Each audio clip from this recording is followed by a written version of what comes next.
భారత రాజకీయ చిత్రపటం నుంచి సిపిఐ మావోయిస్ట్ అనే విప్లవ పార్టీ ఇక నిర్మాణాత్మకంగా ఉనికిలో లేనట్టే. భావజాలం ఎక్కడో అక్కడ ఎవరో కొందరి మనసుల్లో ఇంకా ఊపిరి తీసుకుంటుండొచ్చు. కానీ పార్టీగా, ఒక నిర్మాణంగా, ఒక సాయుధ వ్యవస్థగా దాని ప్రస్థానం ముగిసినట్లేనని తాజా పరిణామాలు చెబుతున్నాయి.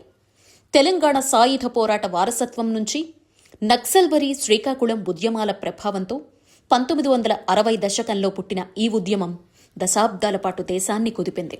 మధ్య భారతంలో దండకారణ్యం, అబూజ్మడ్ అడవులు అవొకప్పుడు మావోయిస్టుల దుర్భేద్య కోటలు, భద్రతా బలగాలకు సవాల్ విసిరిన ప్రాంతాలు. అక్కడ గట్టి పట్టు బిగించిన పార్టీ ఇప్పుడు చరమాంకానికి చేరిందన్న అభిప్రాయం బలపడుతోంది. ఇంకా ఎవరైనా నాయకులు మిగులుంటే వారి ముందున్న మార్గం 2 మాత్రమేనన్న చర్చ వినిపిస్తోంది: లొంగుబాటు లేదా ఎన్కౌంటర్.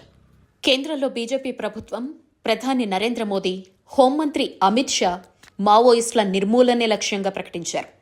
ఆ దిశగా ప్రారంభమైన ఆపరేషన్ ఖగార్ ఇప్పుడు చివరి దశకు చేరిందన్న అభిప్రాయాలు వ్యక్తమవుతున్నాయి. 2026 మార్చి 31లోపు మావోయిస్టుల ఉనికి లేకుండా చేస్తామన్న లక్ష్యం అధికార వర్గాల ప్రకారం ఇప్పటికే దాదాపు నెరవేరినట్లే.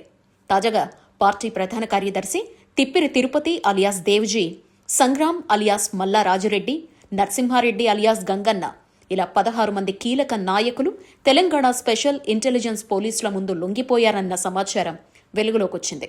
ఈ పరిణామం పార్టీ నిర్మాణం చివరి ఘడియల్లోకి చేరిందన్న సంకేతంగా భావిస్తున్నారు. ఇంకా లొంగిపోని నాయకుల్లో బడే చొక్కారపు అలియాస్ దామోదర్ వంటి వాళ్లు ఉన్నారు. వారికి కూడా త్వరలో నిర్ణయం తప్పదన్న అభిప్రాయం వినిపిస్తోంది. మావోయిస్టు సీనియర్ నేత, మాజీ ప్రధాన కార్యదర్శి ముప్పాళ్ల లక్ష్మణ్ అలియాస్ గణపతి మాత్రం ఇప్పటికీ ఎక్కడున్నారో తెలియదు.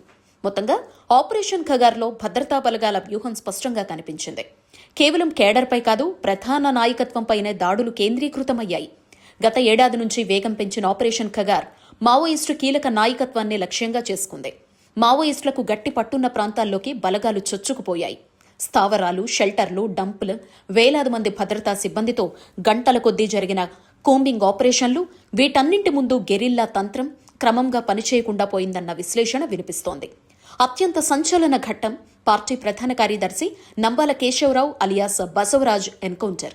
గతేడాది మే 21న మాడ్ ప్రాంతంలో, గండికోట అటవీ ప్రాంతంలో జరిగిన ఎన్కౌంటర్లో బసవరాజు మృతి చెందారు. ఆ సంఘటన మావోయిస్టు చరిత్రలోనే భారీ దెబ్బగా భావిస్తున్నారు. ఆ ఘటనలో సెంట్రల్ సెక్యూరిటీ టీం కూడా పూర్తిగా తుడిచిపెట్టుకుపోయిందన్న సమాచారం వెలువడింది. ఆ తర్వాత జరిగిన పరిణామాలు పార్టీ కోలుకోలేని దెబ్బతిందన్న అభిప్రాయానికి బలం చేకూర్చింది. బసవరాజు మృతదేహాన్ని బంధువులకు ఇవ్వకుండా ఛత్తీస్గఢ్ పోలీసులు దహనం చేయడం కూడా వివాదాస్పదమైంది. ఇటీవల కాలంలో కేంద్ర కమిటీ, పోలిట్ బ్యూరో సభ్యుల్లో చాలా మంది లొంగిపోయారు, ఎన్కౌంటర్లలో మరణించారు. జార్ఖండ్లో జరిగిన ఎన్కౌంటర్లో 3 కీలక నేతలు మృతి చెందారు. ఒరిస్సా రాష్ట్ర ఇన్ఛార్జ్ పాక హనుమంత్ అలియాస్ ఊకా గణేష్, ఏఓబీ కార్యదర్శి Gajarla Ravi alias Uday, modem Balakrishna, Vivek alias Prayag Manjhi, Hidma Dandakaranya special zonal కమిటీకి చెందిన రాజుదాదా, కోసదాదా ఇలా ఒక్కొక్కరిగా కీలక నాయకత్వం నేల కొరిగింది. గడ్చిరోలి, బస్తర్, ఛత్తీస్గఢ్, మాడ్ ఒకప్పుడు లిబరేటెడ్ జోన్లుగా చెప్పుకున్న ప్రాంతాలు ఇప్పుడు భారీ సైనిక కదలికల కేంద్రమయ్యాయి. ఆయుధాగారాలు పోలీసుల స్వాధీనమయ్యాయి. అమరుల స్తూపాలు కూల్చివేతకు గురయ్యాయి. ఆనవాళ్లు చెరిగిపోతున్నాయి. మరోవైపు Sonu alias Mallojula Venugopal, Satish alias Vasudevarao, Pullari Prasadarao alias Chandranna, Azad ఇలా వందల సంఖ్యలో వరుస లొంగుబాట్లు. కొంతమంది ఆయుధాలతోనే లొంగిపోవడం చర్చకు దారితీస్తోంది. అలా లొంగిపోయిన వారిలో సాధారణ పీఎల్జీఏ సభ్యుల నుంచి పొలిట్ బ్యూరో స్థాయి నేతల వరకు లొంగిపోయిన వాళ్లు ఉన్నారు. ఒకప్పుడు తెలంగాణ నుంచే 11 మంది కేంద్ర స్థాయి నాయకులున్నారని చెబుతారు. ఇప్పుడు ఆ జాబితా ఖాళీ అయిందన్న వ్యాఖ్యానాలు వినిపిస్తున్నాయి. బసవరాజు బతికుండగానే కాల్పుల విరమణపై చర్చల దశకు వెళ్లినట్లుగా చెప్తారు. ఆ తర్వాత సాయుధ పోరాట విరమణ ప్రతిపాదన పార్టీలో తీవ్ర ప్రకంపనలు సృష్టించింది. వేణుగోపాల్, వాసుదేవరావు తీసుకొచ్చిన ఈ ప్రతిపాదనపై తీవ్ర విమర్శలొచ్చాయి. ద్రోహమంటూ విమర్శించిన వర్గం ఒకటి, ప్రస్తుత పరిస్థితుల్లో సాయుధ పోరాటం కొనసాగించడం ఆత్మహత్యతో సమానమని చెప్పిన వర్గం మరోటి. ఇటు ప్రభుత్వ ఆపరేషన్లు, అటు అంతర్గత విభేదాలు, 2 వైపులా ఒత్తిడి పెరిగింది. ఫలితం లొంగుబాట్లు, ఎన్కౌంటర్లు. హిడ్మా మృతి సంచలనం సృష్టిస్తే బర్సా పట్టుబడి తర్వాత లొంగిపోవడం మరో ఘట్టం. ఇప్పుడు పార్టీ నిర్మాణం వేళ్ల మీద లెక్కగట్టే స్థితికి చేరిందని అంటున్నారు. ఇక మిగిలిందేంటి? పార్టీ నిర్మాణం దాదాపు జీరో. కానీ భావజాలం మాత్రం పూర్తిగా అంతరించిపోయిందా? చెప్పలేం.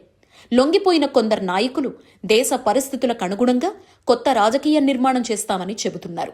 కానీ ప్రస్తుతానికి సిపిఐ మావోయిస్ట్ అనే సాయుధ విప్లవ పార్టీ చరిత్రలో ఒక అధ్యాయంగా మిగిలిందన్న అభిప్రాయం బలపడుతోంది. ఇది ముగింపా లేక మార్పు దిశగా మరో ప్రయాణమా? ఆ సమాధానం